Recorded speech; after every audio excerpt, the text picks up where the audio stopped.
राष्ट्रीय राजधानी क्षेत्र दिल्ली का कुल व्यय 2014-15 के दौरान 30,940 करोड़ रुपए था।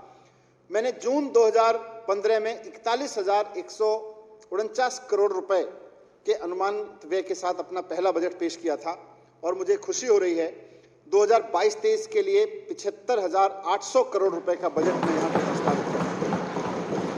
अगले साल के लिए 75,800 करोड़ का बजट है, जो 2014-15 के 30,940 करोड़ रुपए के व्यय की तुलना में 2.5 गुना है। तो तब से लेकर अब तक 2.5 गुना आगे आ चुके हैं। मैंने पिछले 7 साल में इस सदन में सरकार की प्राथमिकता के आधार पर आपके समक्ष जीरो टैक्स बजट प्रस्तुत किया, एजुकेशन बजट प्रस्तुत किया, हेल्थ बजट प्रस्तुत किया। इस सदन में मैंने एक बजट ग्रीन बजट भी प्रस्तुत किया। पिछले साल देशभक्ति बजट प्रस्तुत किया। आज आपकी अनुमति से मैं इस सदन में अगले वित्त वर्ष के लिए रोजगार बजट प्रस्तुत कर रहा हूं। पिछले साल के देशभक्ति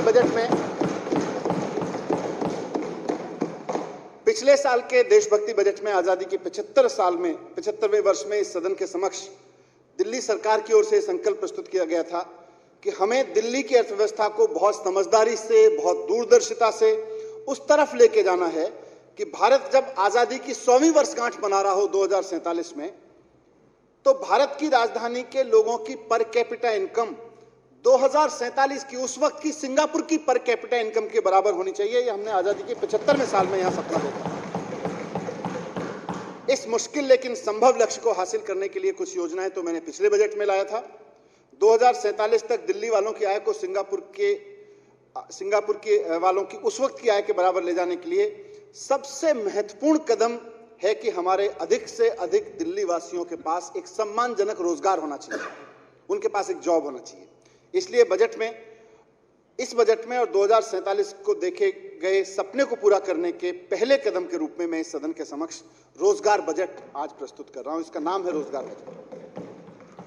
इसमें प्रस्तुत योजनाओं के माध्यम से हम न सिर्फ दिल्ली के बाजारों की और व्यापार की रौनक और उसकी गरिमा को लौटा लाएंगे, 21वीं सदी के वर्तमान और भावी व्यापार को भी हम दिल्ली में प्रोत्साहित देंगे।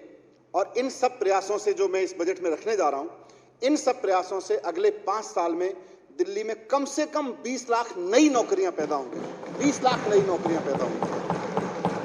पिछले 7 साल में दिल्ली में 24 घंटे बिजली मिलने लगी, इंफ्रास्ट्रक्चर में डेवलपमेंट हुआ, एजुकेशन और हेल्थ की फैसिलिटीज में डेवलपमेंट हुआ। एक ईमानदार सरकार काम कर रही है। व्यापार के लिए, ट्रेडर्स के लिए zero tax policy, zero rate policy लागू की गई, ईज ऑफ डूइंग बिजनेस की सुविधा दी गई। प्राइवेट सेक्टर, इस सब की वजह से प्राइवेट सेक्टर और खासतौर से लघु और मध्यम वर्ग के जो व्यवसायी हैं वो खूब फले फूले हैं दिल्ली में, और उससे प्राइवेट सेक्टर्स में भी जॉब में खूब बढ़ोतरी हुई है। इसका एक नतीजा हमें देखने को मिला कि दिल्ली रोजगार पोर्टल, जो माननीय मुख्यमंत्री जी के आदेश पर शुरू हुआ कोविड के ठीक बाद, उसमें प्राइवेट सेक्टर में 10 लाख नौकरियां तो केवल कोविड के बाद के समय में हमको देखने को मिली। अध्यक्ष महोदय, पिछले 7 साल में इस सदन में प्रस्तुत बजट प्रस्तावों और योजनाओं में शिक्षा और स्वास्थ्य को प्राथमिकता दी गई है, और यही वजह है कि 7 साल में शिक्षा और स्वास्थ्य में हुए दूरदर्शी निवेश के कारण कोविड महामारी के बीच भी दिल्ली की स्वास्थ्य व्यवस्था इसलिए संभल पाई क्योंकि कोविड से पहले वर्षों में यहाँ पे स्वास्थ्य के क्षेत्र में प्राथमिकता के आधार पे काफी निवेश किया गया था। It's great to see you here. Thank you for watching our work. If you haven't subscribed yet, don't forget to click the bell icon and subscribe to Mojo Story and support independent, robust journalism.